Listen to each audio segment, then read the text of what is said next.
আসসালামু আলাইকুম ওয়া রাহমাতুল্লাহি ওয়া বারাকাতুহু।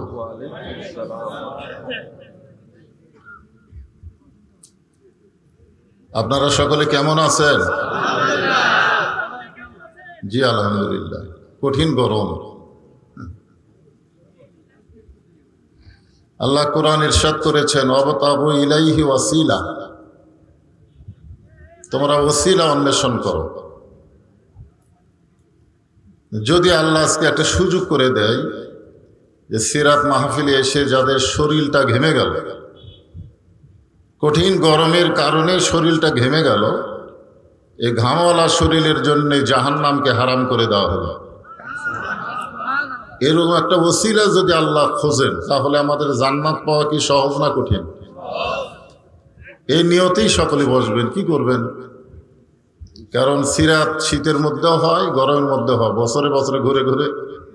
আরবি বছর তো প্রতি বছরে 11 দিন করে কম। বাংলা বছরের চাইতে ইংরেজি বছরের চাইতে কয়েকদিন কম। এই জন্যে আস্তে আস্তে গরমের মধ্যে পড়ে গেছে। যারা দাঁড়িয়ে আছেন, আমি তাদেরকে বলতেছি বসেন, সবাই বসেন। হ্যাঁ, যে পাশে জায়গা আছে বসেন, বাবা বসেন। এত রাত, অনেক রাত হয়ে গেছে। আমি তো মাগরিবের পর পর এসেছি। আমি মনে করছি যে 12টার মধ্যেই শেষ হয়ে যাবে, কিন্তু উঠতে উঠতে দেরি হয়ে গেল। আপনার এলাকায় অনেক মাহফিল করছি, 10টা খুব বেশি হলে 10:15টার মধ্যে আমাকে টেজে দিছে, কিন্তু আজকে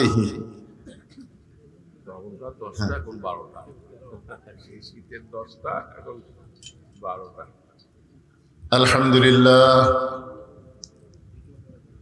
আলহামদুলিল্লাহ নাহমাদুহু ওয়া নাস্তাঈনুহু ওয়া নাস্তাগফিরুহু ওয়া নু'মিনু বিহি ওয়া নাতাওয়াক্কালু আলাইহি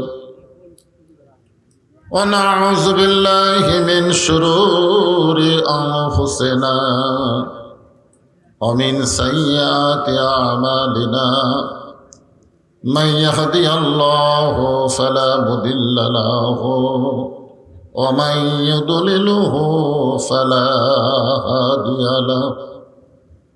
সকলে জবান খুলে পড়েন, আশহাদু আল্লা ইলাহা ইল্লাল্লাহু ওয়াহদাহু লা শারীকা লাহু ওয়া আশহাদু আন্না মুহাম্মাদান আবদুহু ওয়া রাসূলুহু الذي أرسل رسوله بالحق بشيرا ونذيرا وداعيا إلى الله بإذنه وسراجا منيرا. فقد قال الله تعالى في كلامه المجيد والفرقان الحميد. জবান খুলে সকলে পড়েন, আউযু বিল্লাহি মিনাশ শাইতানির রাজীম। বিসমিল্লাহির রহমানির রহিম।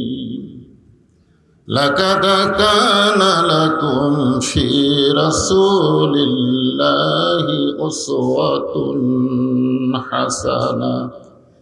ইন্নাল্লাহা ওয়া মালাইকাতাহু ইসাল্লুনা আলান নবী ইয়া আইয়ুহাল্লাযীনা আমানু সাল্লু আলাইহি ওয়া সাল্লিমু তাসলিমা। আল্লাহুম্মা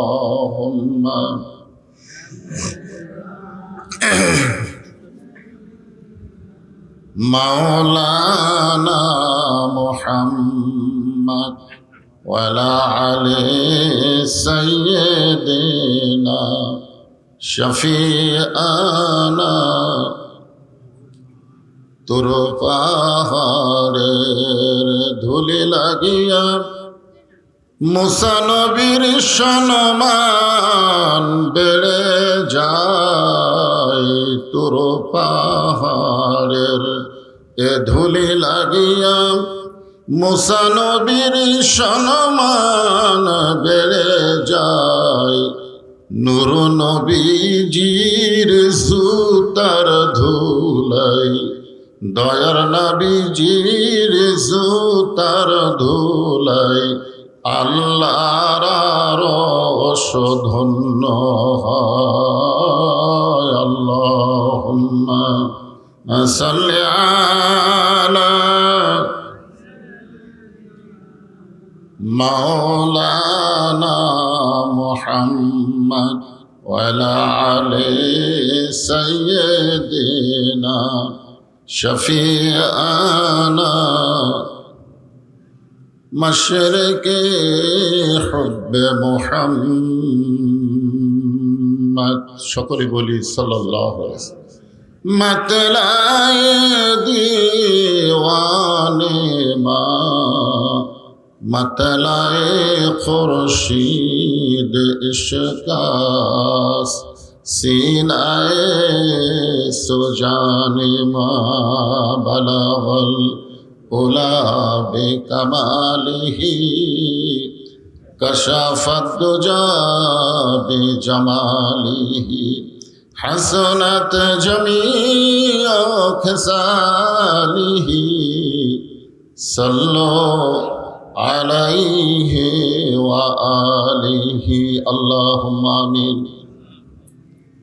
জান্নাতের বাগান থেকে জান্নাতি মানুষদেরকে নিয়ে গভীর রাতে আমি গুনাহগার তোমার রহমতের দরজায় দোখানা হাত তুলেছি আল্লাহ। হাসরের ময়দানে তুমি যখন জব্বার আর কাহার নাম নিয়ে বিচার শুরু করবে, তোমার সামনে দাঁড়ায়া সমস্ত নবীরা নাফসি নাফসি বলে কাঁদতে থাকবে। সমস্ত নবীরা তার উম্মতকে ভুলে যাবে, শুধু বলবে আল্লাহ আমার কি হবে, আমার কি হবে। একমাত্র দরদি নবী শাফাতের কান্ডারি ইয়া রব্বি হাবলি উম্মতি বলে সেজদায় পড়ে যাবে। আল্লাহ ডাক দিয়ে বলবেন হাবিব আজকে হাসরের ময়দানে আপনি কাঁদবেন না, আপনাকে পাওয়ার জন্য আমার বেহেশত গুলো কাঁদতেছে।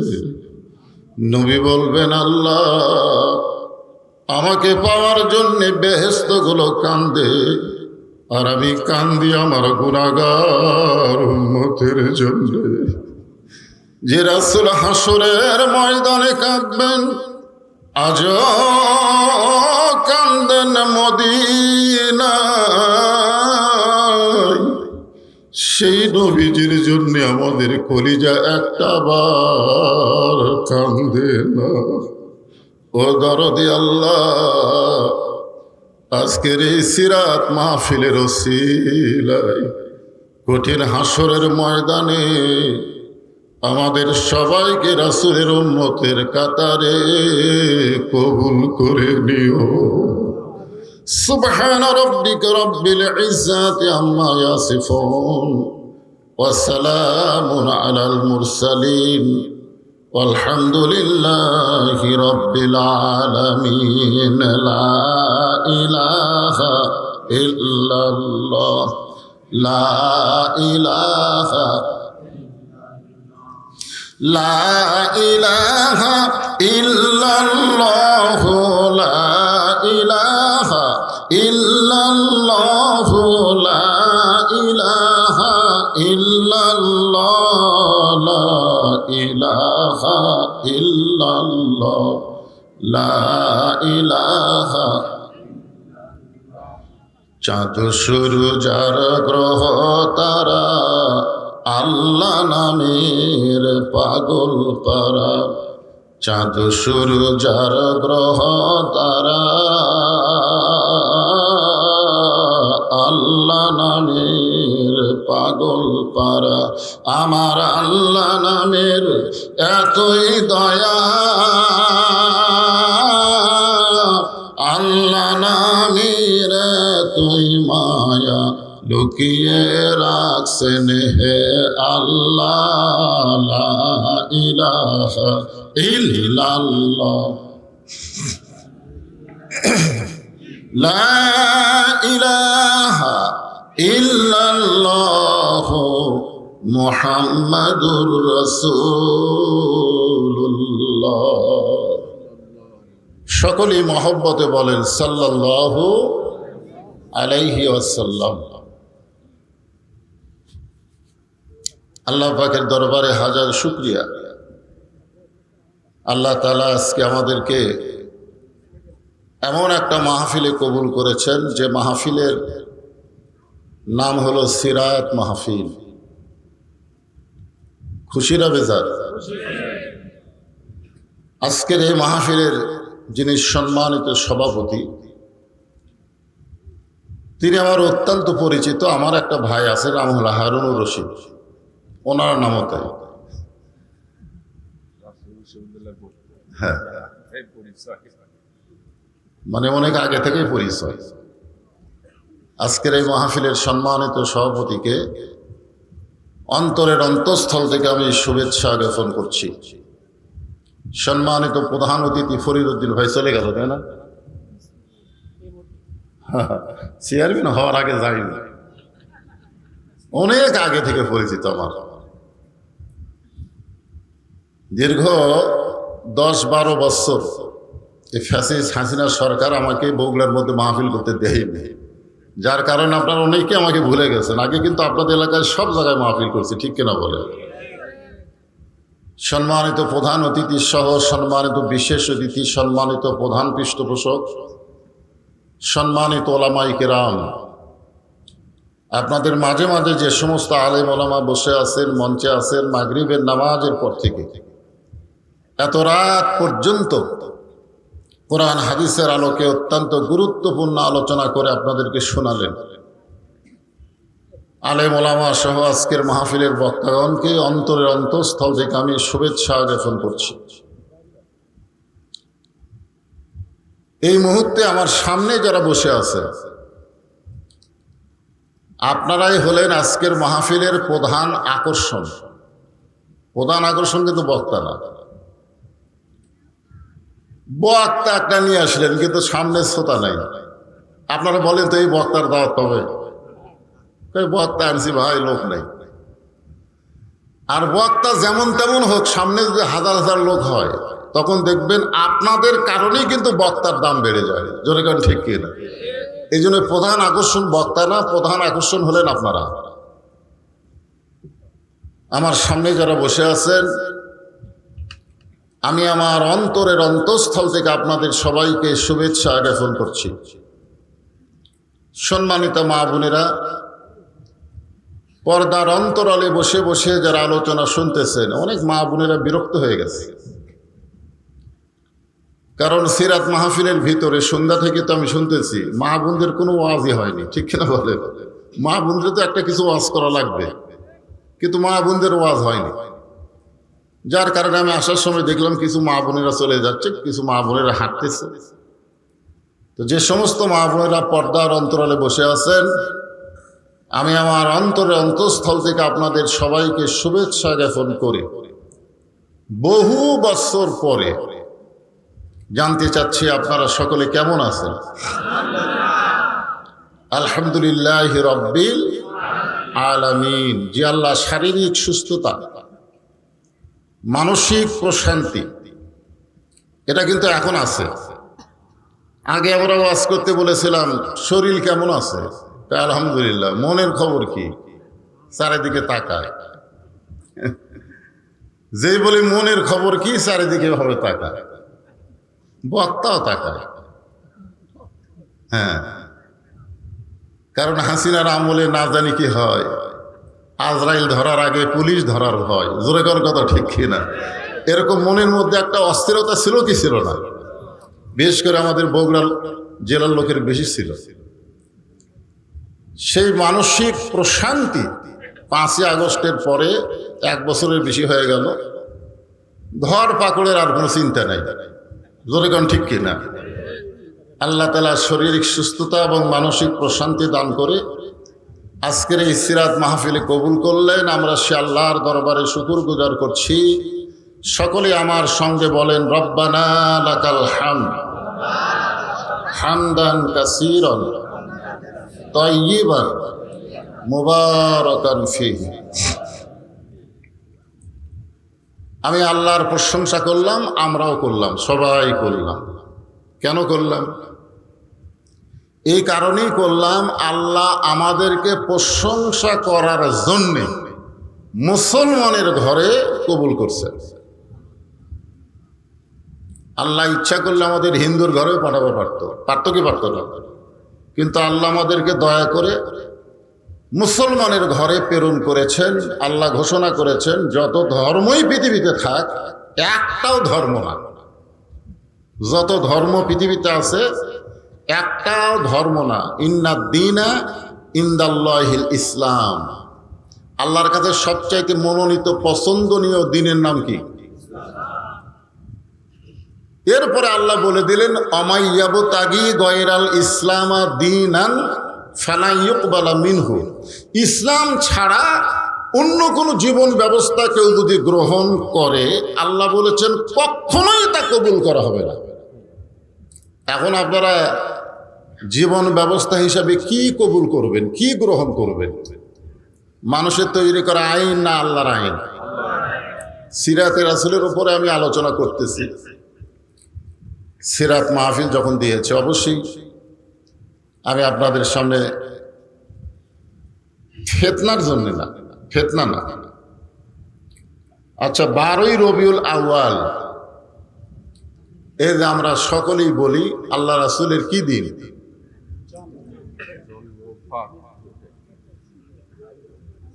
আজকে আমাদের বগুড়া শহরের এক প্রান্তে ঈদে মিলাদুন নবী উদযাপন হচ্ছে, ঠিক কিনা বলে?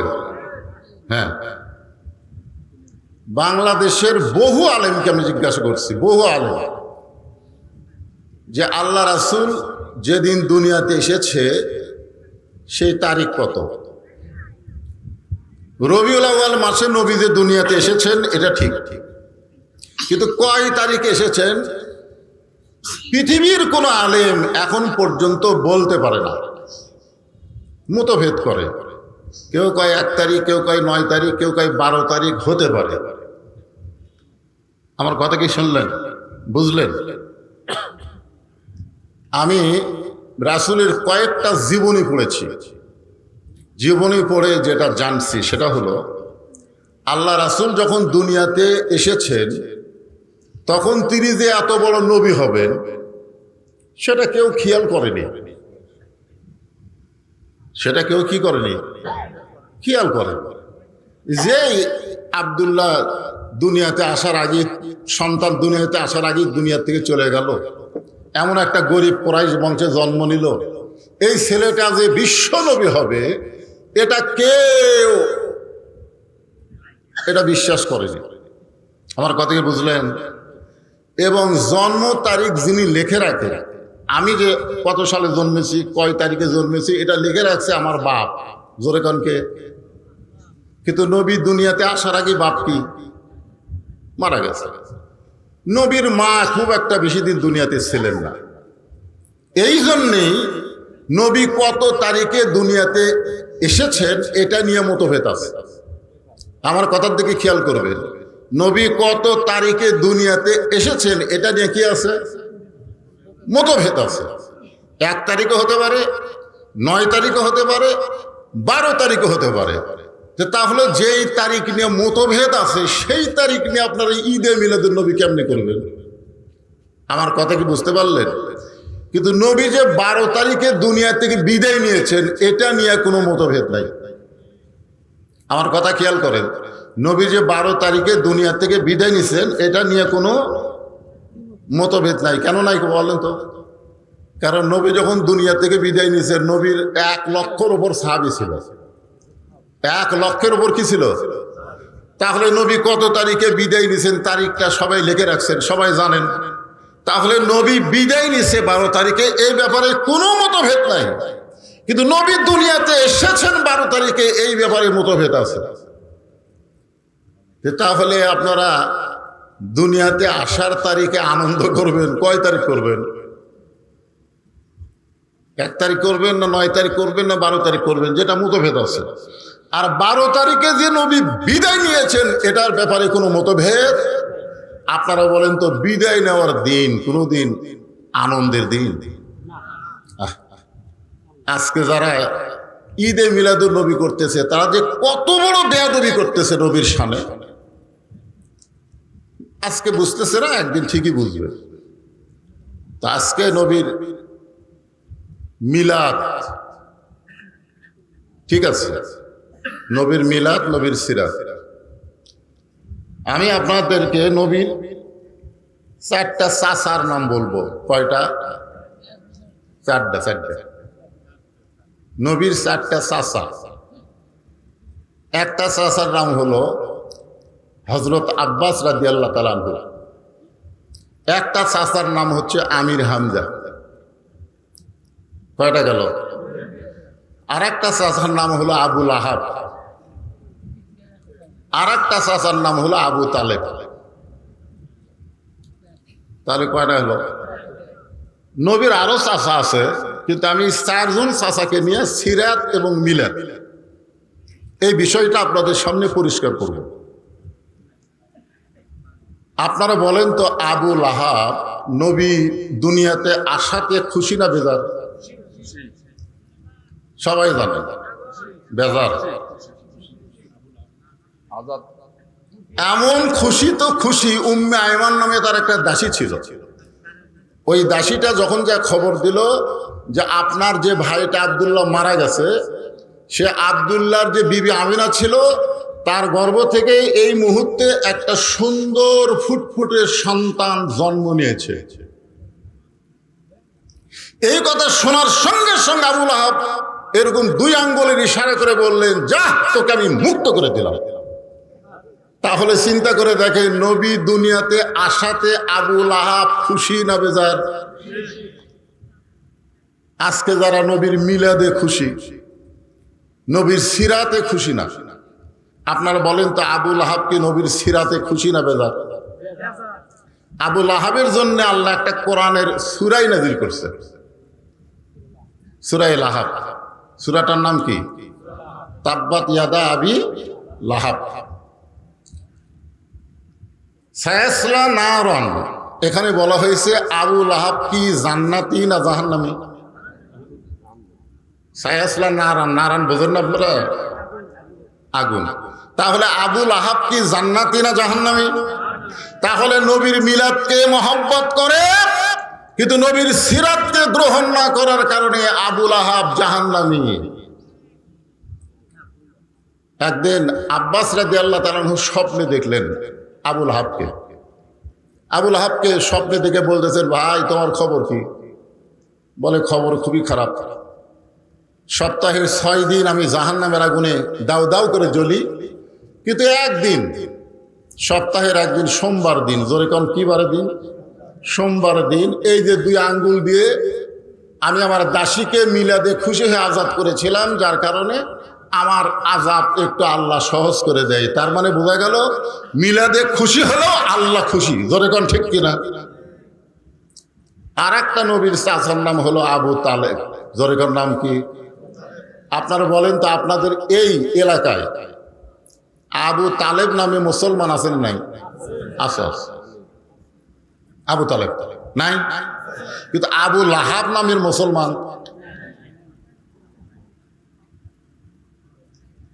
আমি সুর দিয়া টান দিয়ে ওয়াজ করবো, বুঝছেন? একটু মনে করতে থেকে হুজুর খালি গল্প করবে নাকি? না, টানের ওয়াজ আছে। এখন আপনাকে বুঝানোর জন্য যে আপনারা জানো এই জিনিসটা বুঝেলেন, আপনারা খুব করে খেয়াল করেন তো, আবু তালেব কাফের, আবু তালেব কি, আবু লাহাব কি? তাহলে আবু তালেব নামে মুসলমান আছে, কিন্তু আবু লাহাব নামে গোটা বগুড়া জেলায় একটাও নেই। আপনারা বলেন তো কারণ কি?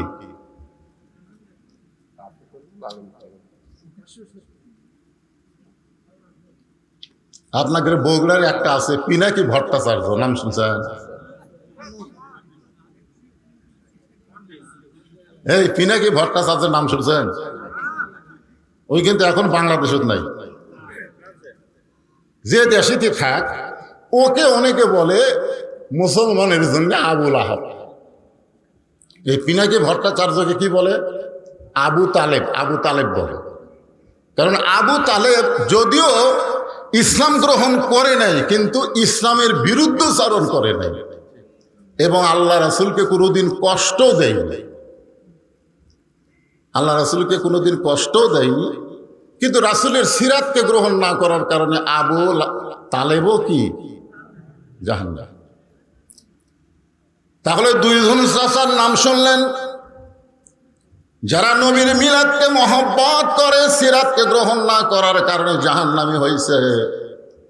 আবার নবীর দুইজন চাচা আমির হামজা, হযরতে আব্বাস, তারা মিলাদকেও মহব্বত করেছে, আবার সিরাতকে গ্রহণ করে তারা সাহাবীর মর্যাদা পেয়েছে। সুবহানাল্লাহ। এখন আপনারা যারা এখানে বসে আছেন, আমরা নবীর মিলাদ, নবীর জন্ম, কোরআনের একটা আয়াত যখন নাজিল হলো, ওয়াসাইনাল ইনসানা বিওয়ালিদাইহি ইহসানান হামালাতুহু উম্মুহু কুরহা,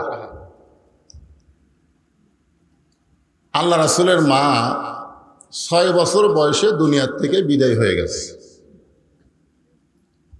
আপনারা বলেন তো, শিশুকালে যিনি নবীকে লালন পালন করেছিলেন তার নাম কি? সবাই বলা লাগবে, তার নাম কি? হালিমাতুস সাদিয়া। আল্লাহ রাসূল হাজার হাজার সাহাবী নিয়ে আলোচনা করতেছেন, খুব মনোযোগ দিয়ে শুনবেন। মিলাদের 2টা লাইন বলে তারপর সিরাতের লাইনে যাচ্ছে। হাজার হাজার সাহাবী নিয়ে যখন নবী আলোচনা করতেছেন, এমন সময় উটের পিঠে চড়ে একটা বুড়ি মানুষ নবীর দিকে আসতেছে। হাজার হাজার সাহাবীরা নবীর আলোচনা শুনতেছে, এমন সময় উটের পিঠে চড়ে একটা বুড়ি মানুষ আল্লাহ নবীর দিকে আসতেছে। নবী আলোচনা করতে করতে হঠাৎ লক্ষ্য করে দেখেন ওই বুড়িটার কেউ না, ওই বুড়িটা হলো নবীর দুধ মা হালিমাতুস সাদিয়া। সঙ্গে সঙ্গে নবী দাঁড়িয়ে গেলেন। যে নবী বসে আলোচনা করতেছিলেন সাহাবীদের সামনে, সঙ্গে সঙ্গে নবী দাঁড়িয়ে গেলেন। সাহাবীরা আশ্চর্য হয়ে গেল, একটা বুড়ি উটের পিঠে চলে আসতেছে আর নবী দাঁড়িয়ে গেলেন। শুধু নবী দাঁড়িয়ে গেলেন না, এক টানে গায়ের চাদর খুললেন। গায়ের চাদর খুলে উটের সামনে গিয়ে ওই চাদরখানা বিছায় দিলেন। সঙ্গে সঙ্গে হযরত আবু বকর, আল্লাহর নবীকে যিনি জীবনের চাইতে সবচাইতে বেশি ভালোবাসেন, আমরা সুন্নিদের কাছে শুনি উহুদের ময়দানে নবীর দান শহীদ হয়েছে, এই কারণে ওয়াইস করুনি নবীর মহব্বতের সমস্ত দান ভেঙে ফেলেছে। সুন্নি যারা ওয়াজ করে তারা ওয়াইস করুনিকে খুব খুব দাম দেয়। আপনারা বলেন তো, আল্লাহর নবীর যত সাহাবী ছিল, নবীকে সবচাইতে বেশি ভালোবেসেছেন তার নাম কি? একেবারে সবাই এক বাক্যে বলেন, নাম কি? কারণ আল্লাহ রাসূল বলেছেন, আমার আবু বকরের এক রাত, মহব্বতের এক রাত নেকি যদি এক পাল্লায় তুলে দেওয়া হয়, আমার সমস্ত উম্মতের ইবাদতের নেকি যদি আরেক পাল্লায় তুলে দেওয়া হয়, আমি নবীকে মহব্বত করার নেকির ওজন আল্লাহর কাছে অনেক বেশি হবে। সে আবু বকর সহ্য করতে পারে? যেই নবীর জুতার পরশে আল্লাহর আরজ ধন্য হয়ে গেছে। সুবহানাল্লাহ বলেন না কেন? উটের পিঠে চড়ে আসে, সেই উটের সামনে চাদর মাটিতে বিছাইয়ে দিছে। আল্লাহ রাসূল বলতেছেন, মা আপনার পা আমার চাদরের উপরে দিবেন, মাটিতে দিবেন না। সঙ্গে সঙ্গে হযরত আবু বকর দৌড়ে গিয়ে এক টান দিয়ে চাদর নিজের বুকের উপরে নিয়ে চাদরকে চুমু দিয়ে উটের সামনে শুয়ে পড়লেন। শুয়ে পড়ে বলতেছেন, মা আপনি কে? আমি আপনাকে চিনি না। আপনি কে? আমি আপনাকে চিনি না, কিন্তু আমার নবীর চাদরে আমি জীবিত থাকতে দুনিয়ার কাউকে পা দিতে দিব না। দরকার হলে আপনি আমার বুকে পা দিয়ে নামেন, কিন্তু নবীর চাদরে আমি জীবিত থাকা অবস্থায় পা দিতে দিব না। আল্লাহ রাসূল আবু বকরের কাছ থেকে চাদর কেড়ে নিয়ে বলেন, আবু বকর মা আতাকুমুর রাসূলু ফাখুযুহু ওয়া মা নাহাকুম আনহু ফান্তাহু। আল্লাহ কোরআনে বলেছেন, আমি নবী যেটা করব সেটাই করতে হবে, আমি নবী যেটা নিষেধ করব সেটা করা যাবে না। আমি নবী চাদর বিছাই দিলাম, আর সেই চাদর তুমি টান দিবা, সেই টান দেওয়ার অধিকার কোথায় পেইলা? আবু বকর সবচাইতে নরম সাহাবী ছিলেন, জোরে বলেন সুবহানাল্লাহ। ওমর ফারুক জোড়হাত করে বললেন, মা আল্লাহ নবী আপনাকে কেমন জানে আমরা জানি না। নবী চাদর বিছাই দিছে, আমার বড় ভাই আবু বকর চাদর টান দিস, নবী এত রাগ করেছেন, আমি জানি না আপনি কে। তবে নবী যখন কোরআনের আয়াত তেলাওয়াত করেছে, নবী যেটা করেছে সেটা করতে হবে, নবী যেটা নিষেধ করেছে সেটা করা যাবে না। মেহেরবানি করে দুই হাত করে বলতেছি, আল্লাহ নবীর চাদরে আপনি পা দিবেন না। নবীর যত সাহাবী ছিলেন সবচাইতে গরম সাহাবীর নাম কি? আরো জোরে বলেন। সেই সাহাবী দুই চোখের পানিতে গাল ভিজাই দিলেন। হালিমাতুস সাদিয়া যেদিকে নবীর চাদর বিছাই দিছে সেই দিকে না নেমে উল্টা দিকে নেমে দৌড়ে এসে ওই চাদরখানা বুকে মুখে লাগায় বলে, রে নবীর সাহাবীরা, আজকে তোমরা যেই নবীকে এত ভালোবাসতেছো তোমরা হয়তো জানো না, যখন দুনিয়ার কেউ তোমাদের নবীরে চিনত না তখন চিনেছি আমি হালিমা। সুবহানাল্লাহ বলেন। এটা কিন্তু মিলাদের আলোচনা। যখন দুনিয়ার কেউ তোমাদের নবীরে চিনেনি তখন সর্বপ্রথম যিনি আল্লাহ নবীকে চিনেছে তার নাম কি? হালিমাতুস সাদিয়া। আল্লাহ আমাকে আপনাদের দোয়ায় হালিমা সাদিয়ার বাড়িতে যাওয়ার তৌফিক দিয়েছে। আপনাদের দোয়ায় কয়েকবার গেছি। হালিমাতুস সাদিয়ার বাড়ি এখনো অক্ষত আছে। আল্লাহ সবই পারে, জোরে কান পারে কে পারে না? আল্লাহ যদি একটা পাহাড়ের গুহার মধ্যে 300 বছর ঘুমায় রাখতে পারে, আল্লাহ ইচ্ছা করলে দুনিয়ার মানুষকে দেখানোর জন্য হালিমা সাদিয়ার বাড়ি কিয়ামত পর্যন্ত রাখতে পারে, জোরে কান পারে কে পারে না? তবে বাড়িটা এখন বাড়ি নাই, ওখানে গেলে একটা মসজিদ, ছোট্ট ওই বাড়িটা একটা মসজিদের মতো করে দিয়েছে। ওখানে গিয়ে সবাই নামাজ পড়ে নিজের মনটাকে খুশি করে। আমি শুধু চিন্তা করি এই ঘরের মধ্যে আল্লাহর নবী কিছুদিন লালন পালন হয়েছে। সুবহানাল্লাহ বলে। এটা হলো বনি সাদ গোত্র। হালিমাতুস সাদিয়া বলেন, তোমরা যখন দুনিয়ার কেউ নবীর চিনোনি তখন আমি চিনেছি। রাস্তার মধ্যে মেয়েরা যখন বাচ্চাদেরকে নিয়ে আসতেছে, আমাকে বলতেছে, হালিমা এই দুর্বল গাধা নিয়ে তুমি কোথায় যাবা? বলে, আমি নিয়ত করেছি মক্কার কুরাইশ বংশের কোনো সন্তান জন্ম নিলে মায়েরা দুধ পান করায় না, অন্য কোনো মা দুধ পান করানোর কারণে তাকে অনেক হাদিয়া দেওয়া হয়। সে হাদিয়া পাওয়ার আশায় আমি এই দুর্বল গাধা নিয়ে মক্কার দিকে রওনা দিয়েছি। মেয়েরা বলতেছে, খামাখা যাইও না। কুরাইশ বংশে যে কয়টা ধনী ঘরে সন্তান জন্ম দিয়েছিল সব সন্তান আমরা কোলে নিয়েছি, বিনিময়ে অনেক হাদিয়া পেয়েছি। শুধুমাত্র একটা সন্তান এখন মক্কাতে আছে, যেই সন্তান জন্মের আগেই বাবা হারাইছে। আমরা খোঁজ নিয়ে দেখছি তাদের অবস্থাও ভালো না, দেওয়ার মতো কিছু নাই। খামাখা তুমি আর যাও না। হালিমাতুস সাদিয়া বলে, রে নবীর সাহাবীরা, আমি যখন অন্যান্য মেয়েদের মুখে এই কথা শুনলাম, আমার দুর্বল গাধাকে আমি তিরস্কার করে বললাম, গাধা আর মক্কায় যাস না, মক্কায় গিয়ে কোনো লাভ নাই, ধনী ঘরের সব সন্তান নেওয়া হয়ে গেছে। আমি একজন গরিব অসহায়, মক্কায় আর যাব না। এই কথা যে মাত্র আমার গাধাকে বলেছে, সঙ্গে সঙ্গে গাধা তার কান দুইটা খরগোশের মতন খাড়া করে এই দুর্বল গাধা এত জোরে মক্কার দিকে দৌড়ানো শুরু করলো। দৌড়াইতে দৌড়াইতে আল্লাহর কাবা ঘরের পাশে গিয়ে পড়ে গেছে। এত জোরে দৌড়, এই দুর্বল গাধা যে হাঁটতে পারে না, সে দৌড়াইতে দৌড়াইতে আল্লাহর কাবা ঘর যেখানে আছে, কাবা ঘরের পাশে ঘুরমি খেয়ে পড়ে গেছে। আমি গাধার পিঠ থেকে নিয়ে বললাম, গাধা তুই আসলেই গাধা, তোরে আমি বললাম মক্কা এসে কোনো লাভ নাই, আর তুই একটা পশু গাধা হয়ে গাধা এত জোরে দৌড়াইলি, এখন ঘুরমি খেয়ে পড়ে গেলি, এখন তোর অবস্থা। হালিমাতুস সাদিয়া বলে, নবীর সাহাবীরা, আমি তখন লক্ষ্য করে দেখি একটা বুড়ো মানুষ দুই খানা হাত বাড়ায় ডাকতেছে আর বলতেছে, মা। বহু মেয়েরা এসেছিল, তারা ধনীদের সন্তানদেরকে নিয়ে গেছে, কিন্তু একটাবার কেউ আমার নাতির দিকে তাকায়ও না।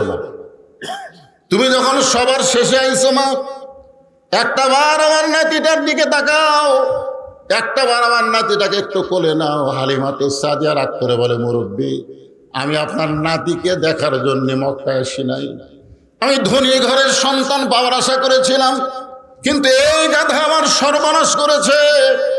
এই গাধাকে যেই মাত্র বললাম বনি সাদ করতে ফেরত যাও, কিন্তু গাধা মক্কার দিকে দৌড়ানো শুরু করলো। আব্দুল মুত্তালিব নবীর দাদা বলতেছে, মা, পশুটা যখন তোমাকে নিয়ে আইছে, তুমি দরকার হলে একটা নজর কি আমার নাতিরে দেখতে পারবা না? হালিমাতুস সাদিয়া বলে, সাহাবীরা রে শোনো, শুধুমাত্র এই মুরব্বীর চোখের পানি এবং তার অনুরোধকে রক্ষা করার জন্যে, শুধু এক নজর দেখার জন্যে ভাঙ্গা ঘরের মধ্যে ঢুকে তাকায় দেখি মায়ের পাশে ছেঁড়া একটা বিছানায় এমন একটা সুন্দর সন্তান শুয়ে আছে, যেন আসমানের চাঁদের চাইতো সুন্দর। নবী মোর পরশমণি, নবী মোর সোনার খনি, নবী নাম ভাবে যেজন সেই তো দোজাহানের ধনী। সবাই বলেন, নবী মোর পরশমণি, নবী মোর সোনার খনি, নবী নাম ভাবে যেজন সেই তো দোজাহানের ধনী। নবী মোর নূরে খোদা, তার তরে সকল পয়দা, আদমের কলবেতে তারি নূরের রোশনী। নবী মোর পরশমণি, নবী মোর সোনার খনি, নবী নাম ভাবে যেজন সেই তো দোজাহানের ধনী। 400 গ্রহ তারা, তারি নূরের ইশারা। সবাই জবান খুলে বলেন, 400 গ্রহ তারা, তারি নূরের ইশারা। সে নূরে, সে নূরে পাগল, সে নূরে পাগল হলো মওলায় আমার কাদের গনি। নবী মোর পরশমণি, নবী মোর সোনার খনি, নবী নাম ভাবে যেজন সেই তো দোজাহানের ধনী। হালিমাতুস সাদিয়া বলেন, রে নবীর উম্মতেরা শোনো, বিদায় সেদিন তো রাত করা হবে না, সভাপতি বিদায় দিলে হামো, সভাপতি বিদায় দিলে তোর হামো মোনাজাত করে যাবে। এমনি তো প্রধান অতিথি গেছে, এত রাত করার কি দরকার? আপনারা ঘরে এমনি তো গরম, আবার চারিদিকে বেড়া দিয়েছে, বেড়া দেওয়ার কোনো দরকার আছে? এই গরমে বেড়া দেওয়ার দরকার না, খুলে দিয়েছে। মাশাআল্লাহ। কি ভাইজান, আপনারা জানেন আল্লাহ রাসূল একটা কথা বলেছেন, আমি তো এই হাদিসটা দেখে আমার মাথায় বসে, যে ঈমান নিয়ে কেউ যদি কবরে আসে, ঈমান নিয়ে কেউ যদি কবরে আসে, আমি নবী ওয়াদা দিলাম, সে জান্নাতে না যাওয়া পর্যন্ত আমি রাসূল জান্নাতে যাব না। এই জন্য একটা গান আছে, আপনারা শুনছেন, আছেন আমার মুক্তার, আছেন আমার ব্যারিস্টার, সেই বিচারের হাইকোর্টেতে তিনি আমায় করবেন পার। আমরা পাপী রাসূল জাবিন্দার। আল্লাহ যখন হাকিম হইয়া আমাদেরকে গুনাহগার আসামি বানায় বিচার শুরু করবেন, ওই সময় আমাদের নবী উকিল হয়ে ব্যারিস্টার হয়ে আমাদেরকে সুপারিশ করে জান্নাতে পৌঁছায় দিবে। আমরা সেই নবীর সিরাতে মিলাদের একটু ওয়াজ শুনি, তারপরে সিরাতে আমি চলে আসতেছি। ওটা বসা করা যাবে না, আমার কাছে সময় আছে, সময় মতো আমি কথা শেষ করে দেব। সভাপতি সাহেবকে আমি বসায় দিছি, বড় ভাই একটু বসে। হালিমাতুস সাদিয়া বলেন, এত সুন্দর সন্তান মানুষ হয়। আমার জীবনে প্রথম ঘরের মধ্যে ঢোকার পরে আমি আর স্থির থাকতে পারলাম না। আমি দৌড়ে গিয়ে যেই মাত্র সন্তানটাকে কোলে নিয়েছি, ওই আল্লাহর শপথ করে বলতেছি, সন্তানের পরশে আল্লাহ আমার দেহের সব দুর্বলতা দূর করে দিয়েছে।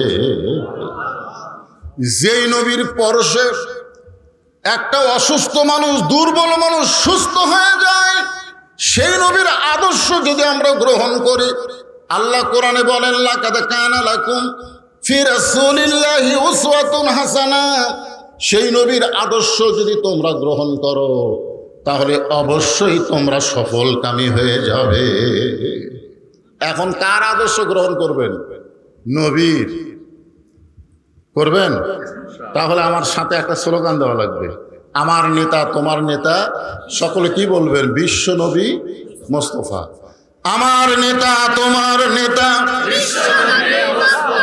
বিশ্ব নবীর চরিত্র ফুলের মতো না। পরাফানা লাকা যিকরাক মানে কি? হ্যাঁ, এই সাধারণ চামচারা এই নেতা করো সামনে নিয়ে বলে, আমার নেতার চরিত্র ফুলের মতন পবিত্র, নামাজ পড়ে না, একত্ব। কি কন, এর কিছুদিন পর শুরু হবি তো। আমরা বলবো বিশ্ব নবীর চরিত্র ফুলের চাইতেও পবিত্র। আল্লাহ কোরআনে বলেছেন, ইন্নাকা লাআলা খুলুকিন আযীম। কোন দিকে যাব? কারণ রাত বেশি হয়ে গেছে। যাই হোক, যে বিষয়টা একটু আপনারা মনোযোগ দিয়ে শোনেন, কারণ যারা আজকে মিলাদুন্নবী করতেছে, ঈদে মিলাদুন্নবী, তারাও যেন বেজার না হয়, সেজন্য নবীর মিলাদ থেকে কিছু কথা বলতেছে। হালিমাতুস সাদিয়া বলে, যেই মাত্র কোলে নিয়েছি, কোলে নেওয়ার সঙ্গে সঙ্গে ওই ছোট্ট বাচ্চার পরশে আমার গোটা দেহ সবল হয়ে গেছে। হালিমাতুস সাদিয়া বলে, আমি এমন ভাবে কোলে নিলাম, আব্দুল মুত্তালিব বলতেছে, মা তুমি আমার নাতিকে দেখতে এসে, তুমি আমার নাতিকে যেভাবে কোলে নিয়েছো, তুমি আমার নাতিকে আবার মাটিতে রাখবে নাকি?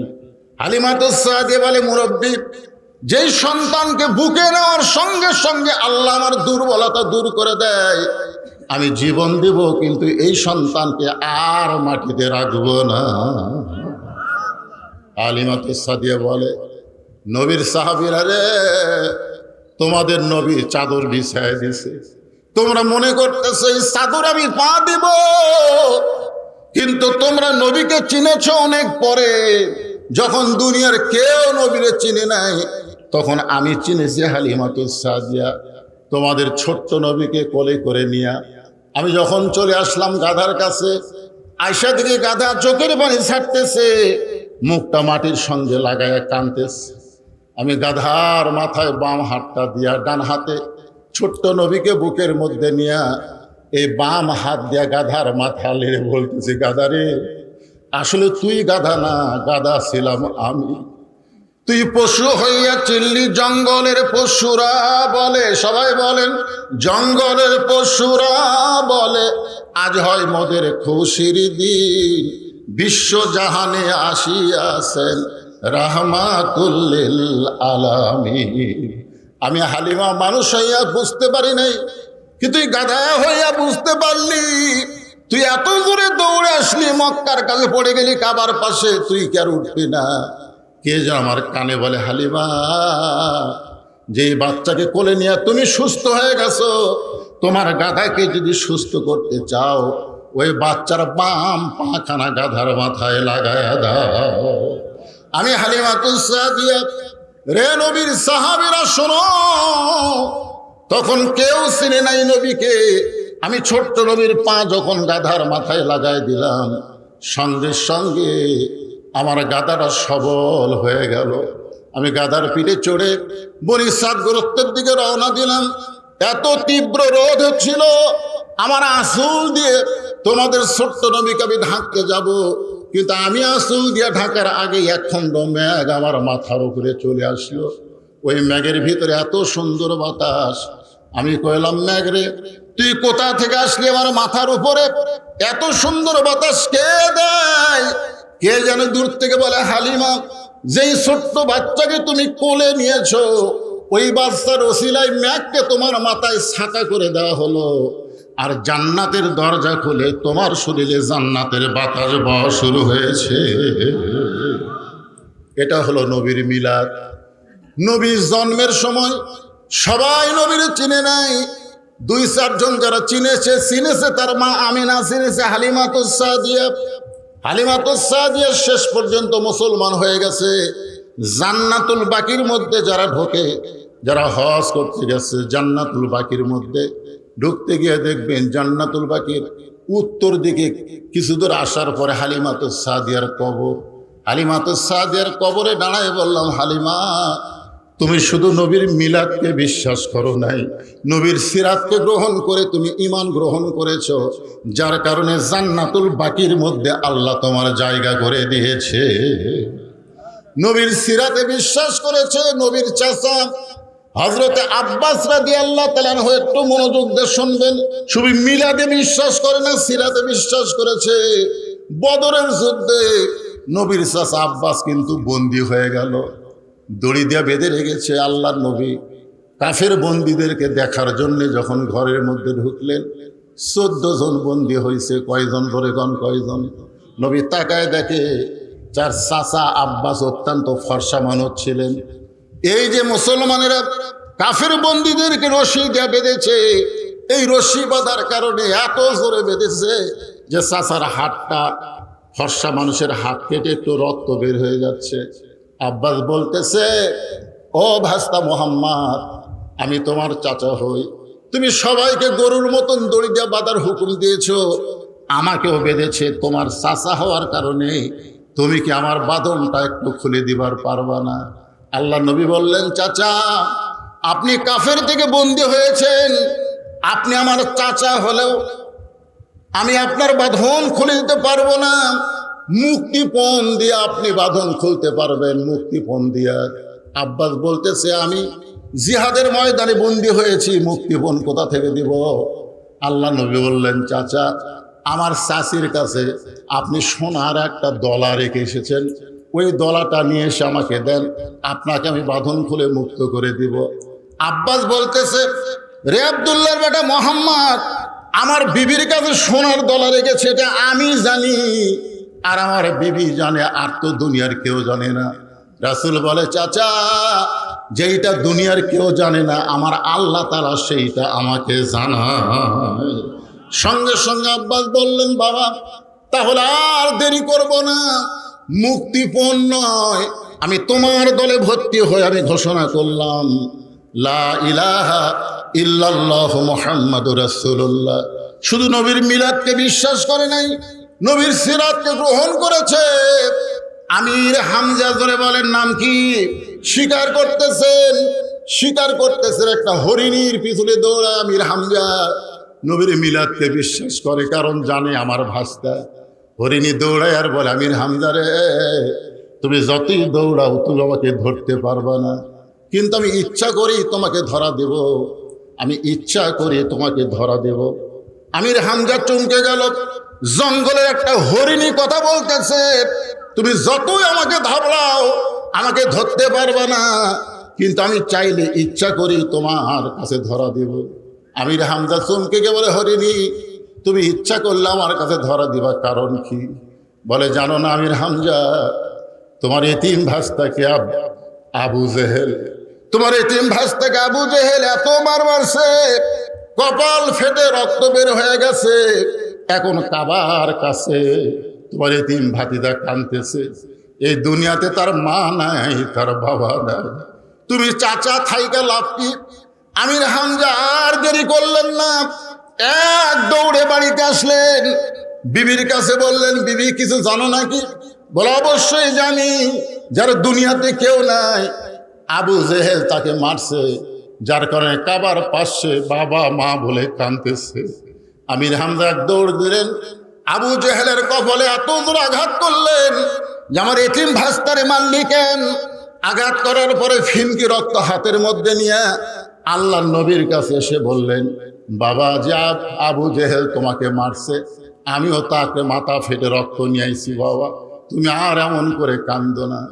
আল্লাহ নবী বললেন, চাচা কাউরে মারলে আমি খুশি হই, কারো রক্ত দেখলে আমি খুশি হই, আমি সেই ভাস্তা নয়। আমির হামজা বললেন, বাবা কি হলে খুশি হবে?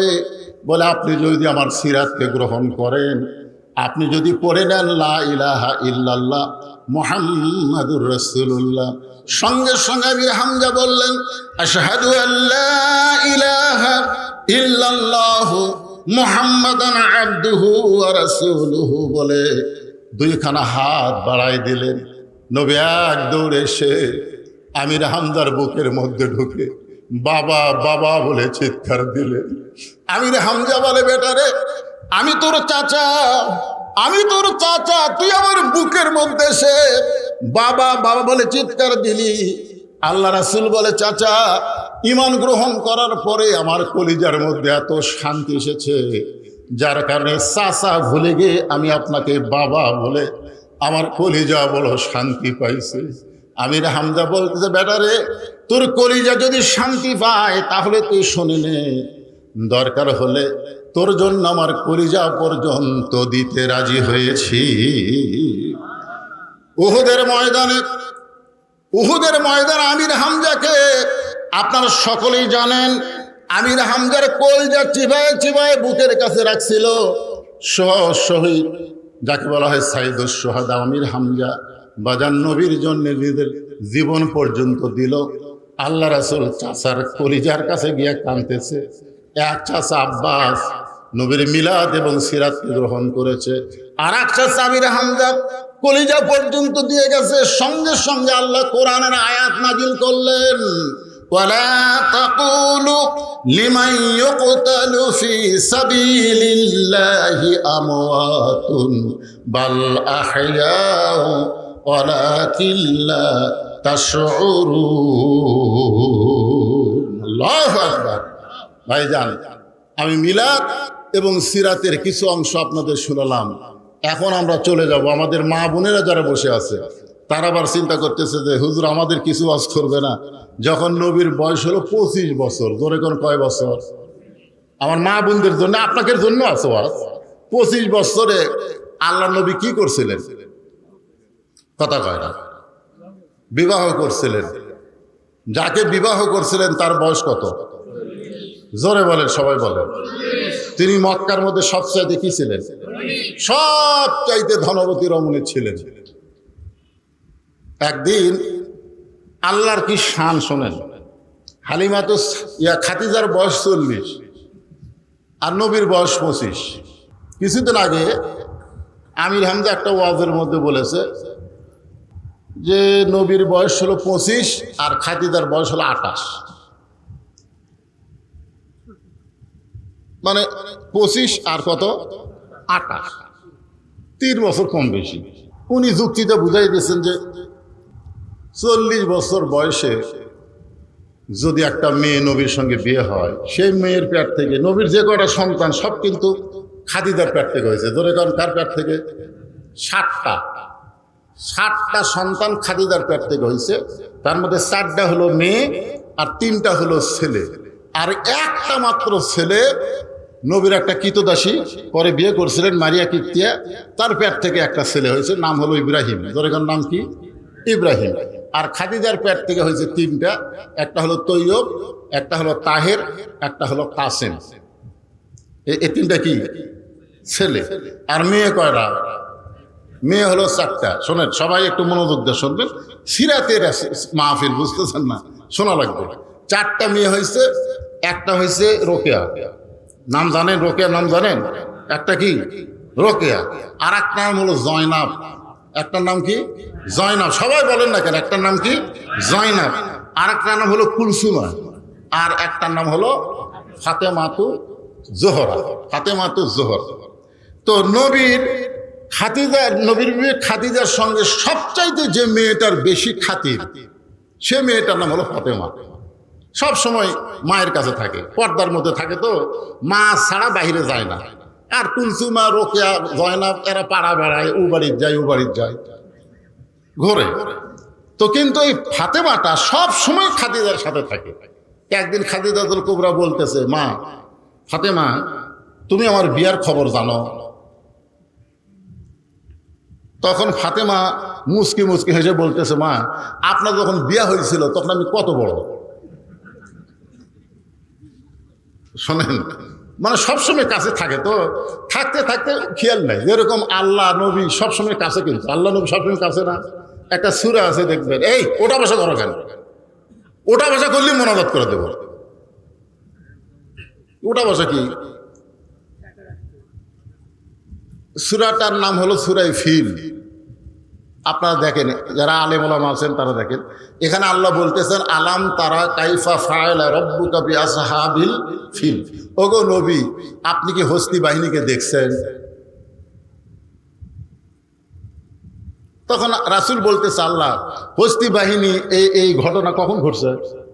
তখন আল্লাহ বলতেছে, আপনার জন্মের 5 বছর আগে। তাহলে জন্মের 5 বছর আগের জিনিস কি নবী দেখছে? তাহলে আল্লাহ কেন বললেন আলাম তারা? তারা মানে কি? দেখা। মানে সবসময় কাছে থাকতে থাকতে আলাদা একটা মহব্বত হয়ে যায়, যার কারণে এটা অতীত না ভবিষ্যৎ না বর্তমান অনেক সময় খেয়াল থাকে না। যার কারণে খাদিজা বলতেছে, ফাতেমা আমার বিয়ার খবর জানো? তো ফাতেমা বলতেছে, মা আমি তখন কত বড়? তখন খাদিজা বলতেছে, তোমার তো জন্মই হয়নি। তো জন্ম যদি না হয় তাহলে জানবো কেমন? ফাতেমা কিন্তু খুবই বুদ্ধিমতী হওয়ার কারণে মায়ের হাত ধরে বলতেছে, মা খবর জানবার কোনোদিন আমার ইচ্ছা ছিল না, কিন্তু আপনি যখন বললেন বিয়ার খবর জানো, এখন জানবার মন চাচ্ছে। সঙ্গে সঙ্গে খাদিজা বললেন, তাহলে শোনো, তোমার বাবা যখন আমার বাড়িতে রাখালি করত, যেই মাত্র বলেছে তোমার বাবা যখন আমার বাড়িতে রাখালি করত, ফাতেমা দৌড়ে গিয়া মায়ের মুখ চাইপা ধরছে। খাদিজা বললেন, মা মুখটা যদি চাইপা ধরো তাহলে বলবো কেমনে? ফাতেমা বলতেছে, বা এমন কথা কেমন বলতেছেন? আমার বাবা হলো বিশ্ব নবী, আমার বাবা সম্পর্কে রাখাল শব্দ আমি শুনতে চাই না। খাদিজা বললেন, ফাতেমা মেয়েরা আসলেই বাপকে বেশি ভালোবাসে। সুবহানাল্লাহ বলে, মেয়েরা কিন্তু আসলেই বাপকে বেশি ভালোবাসে। দেখবেন আপনার মেয়ের সামনে যদি তার মা তার বাপের বিরুদ্ধে বলে, ওই কিন্তু বলে আব্বা আসলি করে দেবো, আব্বা আসলি বলে দেব। দেখবেন মেয়েরা বাপকে এত ভালোবাসে। খাদিজাতুল কুবরা বললেন, ফাতেমা আগে ঘটনা শোনো, তোমার বাবা যখন আমার বাড়িতে রাখালি করত, যদি তুমি আমার বিয়ের খবর শুনতে চাও তাহলে মুখ থেকে হাতটা টান দাও। এবার ফাতেমা হাত টান দিছে। খাদিজা বলতেছে, শোনো, আমি তাকায় দেখি রাখালের যে থাকার ঘর, সমস্ত রাখালগুলো দুপুর বেলায় ঘরে আরাম করতেছে। আমি খাদিজা বেলকুনি থেকে আশ্চর্য হয়ে গেলাম। হাজার হাজার উটদুম্বা মাঠে ময়দানে, হাজার হাজার উটদুম্বা বাদ দিয়া রাখালগুলো ঘরের মধ্যে দুপুর বেলা আরাম করে।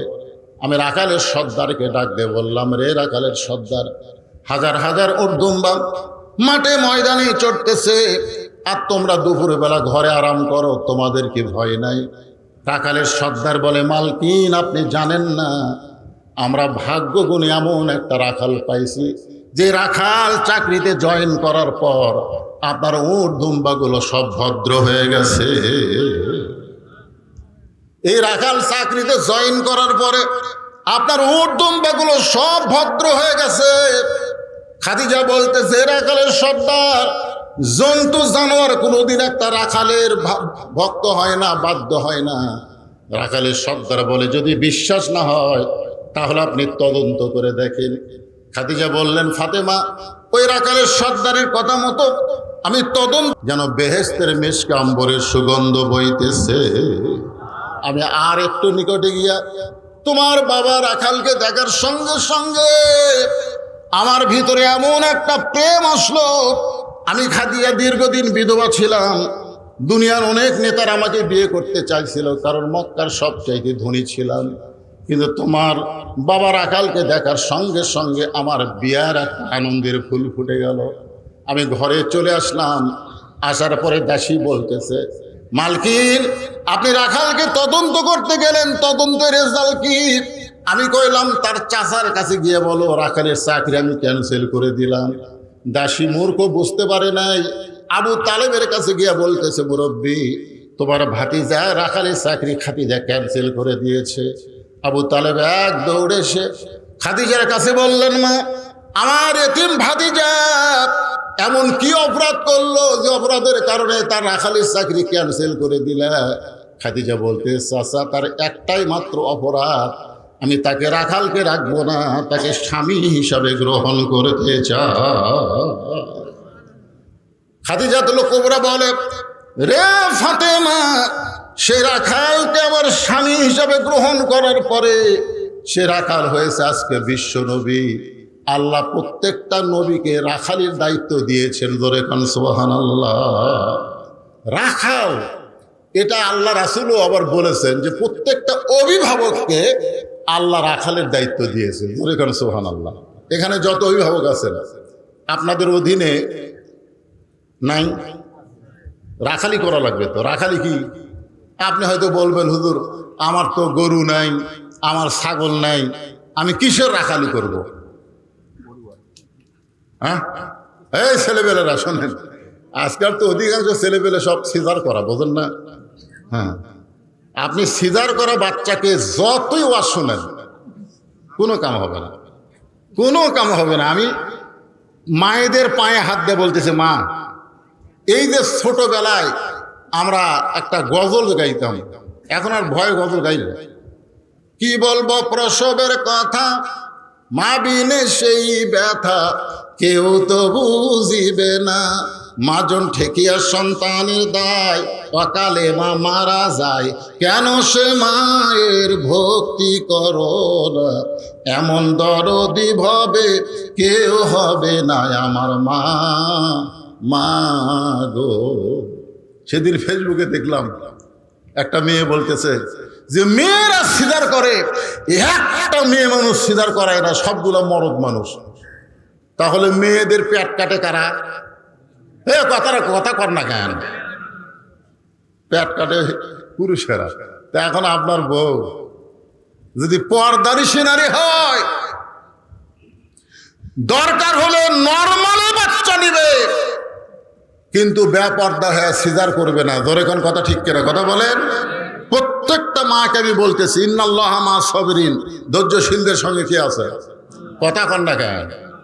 আমরা যদি ধৈর্য ধারণ না করতাম আর গোপনে গোপনে যদি চেষ্টা না করতাম, তাহলে হাসিনা কি? কথা কন। মায়ের প্রসব বেদনা একটু কষ্ট হয়, কিন্তু কষ্টের পরে যখন সন্তান বুকে আসে তখন কিন্তু মার সেই কষ্টের কথা মনে রাখে না। যেই মা একবার বাচ্চা নর্মালে হয়, ওই বারবার বাচ্চা নর্মালে নিবে, কারণ ওই জানে হতে একটু কষ্ট হয়, কিন্তু তারপরে যখন বুকের উপর আসে তখন আর কষ্ট থাকে না। এ হাসিনা যতদিন ক্ষমতায় ছিল, ভালো মানুষের প্রসব বেদনার মতন কষ্ট হয়েছে। জোরে জন কথা ঠিক কিনা? কি একটু ধৈর্য ধরেন মায়েরা, যারা পদ্মার অন্তরে আছেন, একটু ধৈর্য ধরেন।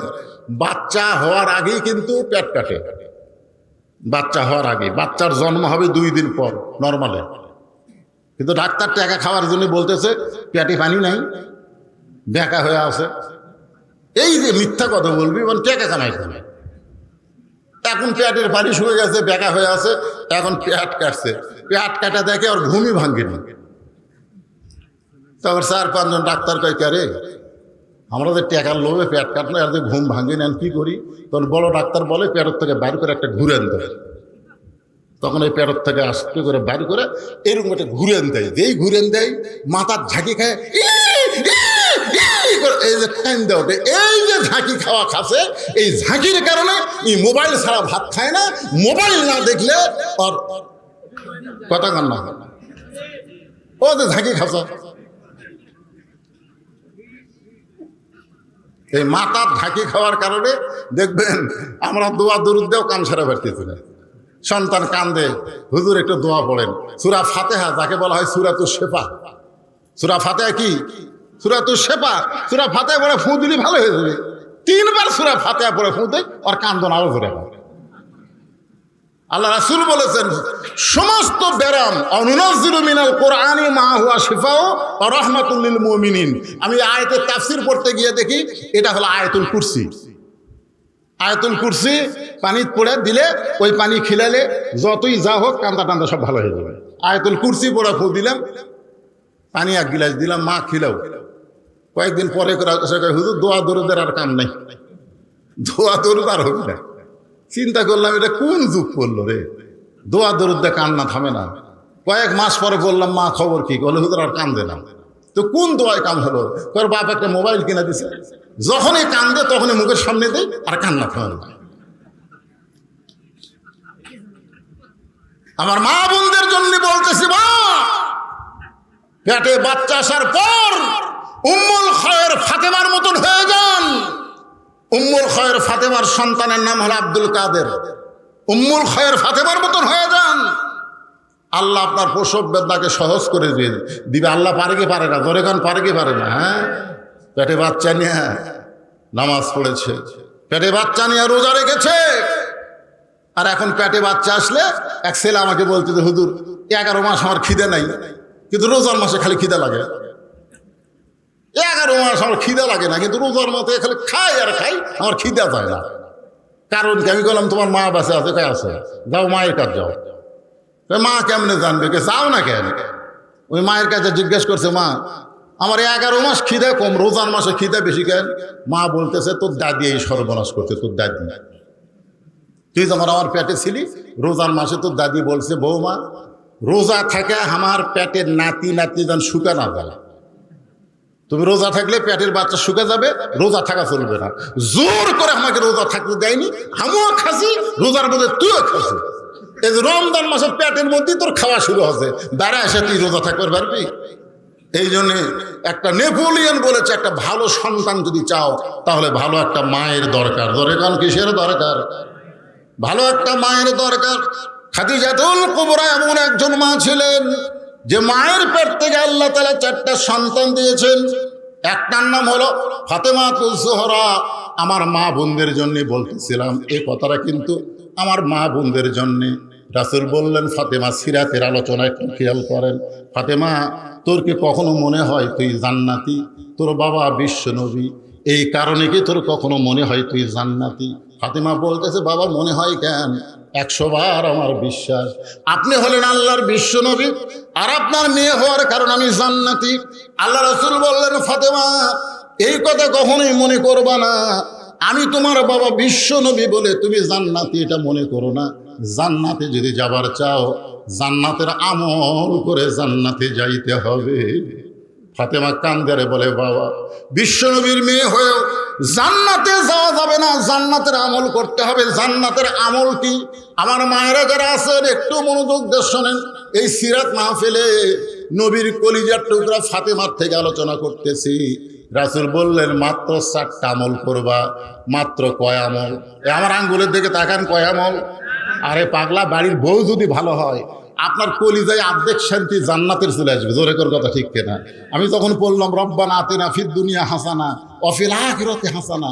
তাফসীর পড়ে দেখেন এবারে এই যে ফিদ দুনিয়া হাসানা মানে কি? সব 16 আনার মধ্যে 8 আনা হলো বউ।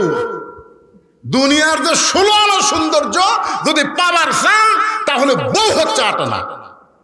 বউ যদি খারাপ হয় আপনি যতই শান্তি খোঁজেন বাইরে শান্তি পাবেন, বাড়ি ঢুকলে অশান্তি। জোরে কথা কন না কেন? হ্যাঁ, এই জন্যে মা বোনদের জন্য কথাটা বলতেছে। রাসূল বললেন 4টা আমল। কয়টা? খুব খেয়াল করেন, নামাজ, রোজা, সতীত্বের হেফাজত আর স্বামীর খেদমত। আল্লাহ রাসূল ফাতেমাকে বললেন সব সময় না, স্বামী যখন খেদমত চাবে, খুব খেয়াল করে শুনবেন, স্বামীর খেদমত সব সময় না, স্বামী যখন খেদমত চাবে তখন খেদমত করে। সবাই মনোযোগ দিয়ে শোনেন। বউ যদি আপনার দেয়, আপনি খেদমত চাচ্ছেন না, যদি আপনার খেদমত করে, আপনি বুঝতে পারবেন এর মধ্যে একটা কি ভেজাল নাই। আপনি খেদমত চাবেন, রাসূল বললেন আমার আলী যখন তোমার কাছে খেদমত চাবে তখন তুমি খেদমত করবা, তাছাড়া খবরদার তুমি নিজের ইচ্ছাই যেন খেদমত করতে যায় না। কারণ চোরের মন, কথাটা বোঝেন, অতিভক্তি। হ্যাঁ, একেবারে পাকাতে বাতাস করতেছে। তো স্বামী কয় কে গো, কারেন্ট নাই? আছে তো কারেন্টে ফ্যান দেয়, পাকার বাতাস কেন? এই ফ্যানই তো আমার সতীন, উনি যদি আপনাকে বাতাস দেয় তাহলে আমি জান্নাতে কেমনে যাই? এই জন্য ফ্যান বন্ধ করছি, আপনাকে বাতাস করে আমি একটু জান্নাতে যাওয়ার চাই। বাম হাতে বাতাস করে, ডান হাতে কপাল টিপে। স্বামী কয় কে গো, কি হলো তোমার? তোমার ভক্তি করে আমি জান্নাতে যাবার চাই গো। তারপরে পাও টিপে, হাত টিপে।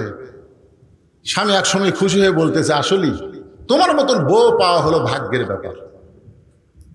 যেই বলছে তোমার মতন বউ পাওয়া ভাগ্যের ব্যাপার, সঙ্গে সঙ্গে বউ কান্না শুরু করছে। স্বামী কয় কে গো, কান্দো কেন? বলে কান্দি, এমনি কান্দি। স্বামী বলতেছে কি হয়েছে গো? না না, আপনাকে বলে লাভ নাই, এমনি এমনি বাতাস করে, পাও টিপে আবার করে কান্দে। এই বাতাস বন্ধ কর, পাওটা বন্ধ, কি জন্য কান্দিস বল? তখন বলতেছে কান্দার কারণ হলো তোমার বুড়া বাপ আর বুড়ি মা, এটাই হলো কান্দার কারণ।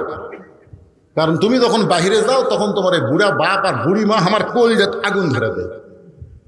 এই বুড়ি আর এই বুড়া যদি সাথে থাকতে চাও তাহলে আল্লাহর রাস্তায় আমার বাপের বাড়িতে পেরে যাও। আর যদি আমার সাথে জান্নাতের সংসার করে খাবার চাও তাহলে এই বুড়া বুড়ি বাদ দেওয়া লাগবে। আমা আলাইনা ইল্লাল বালাগ। এখন তুমি কি আমল করবা করো। এখন সিরাত যদি থাকে আপনার কাছে, সিরাত বোঝে? সিরাত মানে কি? আমার জামাই আওয়াজ করলো না, সিরাত কি? সিরাত হলো আল্লাহর কোরআন। যদি আল্লাহর কোরআন আপনার কাছে থাকে, সিরাত যদি আপনার কাছে থাকে, তাহলে সিরাত এসে বলবে ওয়া কাযা রাব্বুকা আল্লা তা'বুদু ইল্লা ইয়াহু ওয়া বিল ওয়ালিদাইনি ইহসানা। আল্লাহু আকবার। দেখছেন নবীর সিরাত এসে কি বলতেছে? কে রে, বউ গেলে ছাড়া দিলে বউ পাবু রে, বউ ছাড়া দিলে বউ পাবু, বউ মরে গেলেও বউয়ের অভাব নাই রে। কিন্তু যে তোর বাপ মায়ের বিরুদ্ধে বলতেছে, এই বাপ মা যদি মারা যায় কিয়ামত পর্যন্ত কাঁদলে আর বাপ মা পাবি না রে। লিয়াবলুয়াকুম আইয়ুকুম আহসানু আমালা। সিরাত বলতেছে এই মুহূর্তে তোমাকে সুন্দর আমলের পরীক্ষা করা হবে। এই মুহূর্তে তোমার সুন্দর আমল হলো বউকে বাপের বাড়িতে পাঠা দেওয়া, বাপ মায়ের খেদমত করা। ধরে কেন সুবহানাল্লাহ। তাহলে আপনি নবীর সিরাত গ্রহণ করলে কি করবেন? বউয়ের কপালে চুমা খাবেন? বউ আপনার বাপ মায়ের বিরুদ্ধে বলতেছে, আপনি কি করবেন? কথা কন, কি করবেন? নবীর সিরাতকে গ্রহণ করলে লাভ দিয়ে ওঠা লাগবে। ওঠ, বউ বলে ওঠ, ব্যাগটা এক গোছান আছে। বউ বলবে ব্যাগটা এক গোছান কেন? তুই না বললি বাপের বাড়ি যাবি, তো বাপের বাড়ি তো কাট করে পাঠাবো। 3 তালাকের অটো ভ্যান। 3 তালাকের কি ভ্যান? 3 চাকাল নয়, 3 তালাকের অটো ভ্যানত চড়ে বাপের বাড়ির যায়। বউ দৌড়ে এসে পাও ধরে বলবে তুমি আসলেই নবীর প্রকৃত উম্মত। জোরে খান সুবহানাল্লাহ। ভাইজান বলেছেন সতীত্বের হেফাজত, পর্দা করো। ও মায়েরা শুনুন, নবীর সিরাত হলো অকরনা ফি বুয়ুতিকুন্না ওয়ালা তাবাররাজনা তাবাররুজাল জাহিলিয়াতিল উলা। নবীর সিরাত, নবীর কোরআন, মাতাকুমুর রাসূলু ফাখুযুহু ওয়া মা নাহাকুম আনহু ফান্তাহু। আমার মায়েদের বলতেছি, মা খালি মরে গেলে 5 কাপড় না, খালি বুড়ি হলে ঘোমটা দেওয়া না, একটা বুড়ি মানুষ বোরকা পরে রাস্তা দিয়ে যায়, ওর সাথে 17 বছরের লাতনি, ওর গাঁত বোরকা নাই, একটা ওন্না আছে, ইনকা গলার মাফলা হয়ে গেছে, ওন্না ইনকা গলার মাফলা। আপনারা এখন বলেন রাস্তার মানুষ ওই বুড়ির দিকে তাকাবি না ছুরির দিকে তাকাবি? কতক্ষণ কার দিকে তাকাবে? ছুরির গাঁত বোরকা নাই, বুড়ির গাঁত বোরকা। কে দাদি বোরকা পড়ছেন কেন? মরা লাগবি ভাই, মরা লাগবি ভাই।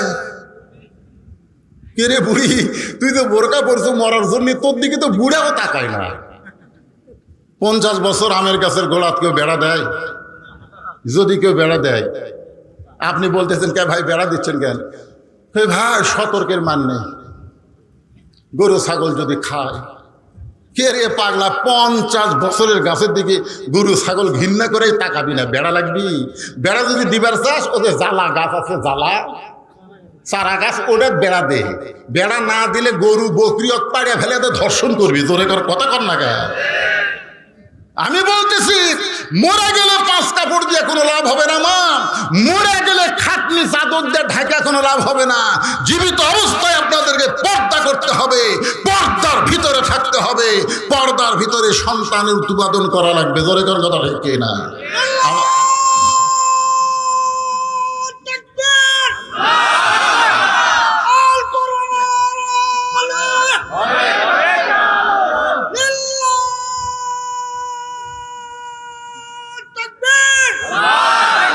আলহামদুলিল্লাহ, আমার মা বোনদের জন্য নামাজ, রোজা, পর্দা আর স্বামীর কথা মতো চলা, এই 4টা আমল যদি মায়েরা করতে পারে, আল্লাহ রাসূল বলেছেন 8টা জান্নাতের দরজা ফ্রি করে দেওয়া হবে। জোরে করে সুবহানাল্লাহ।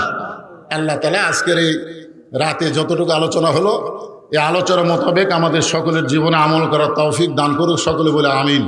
কারণ ফজরের নামাজ আমাকে জামাতের সাথে যদি আজকে না পড়েন, তাহলে প্রথম দিনই সিরাত কাজা হয়ে যাবে, বুঝলেন না? সিরাত কাজা হয়ে যাবে।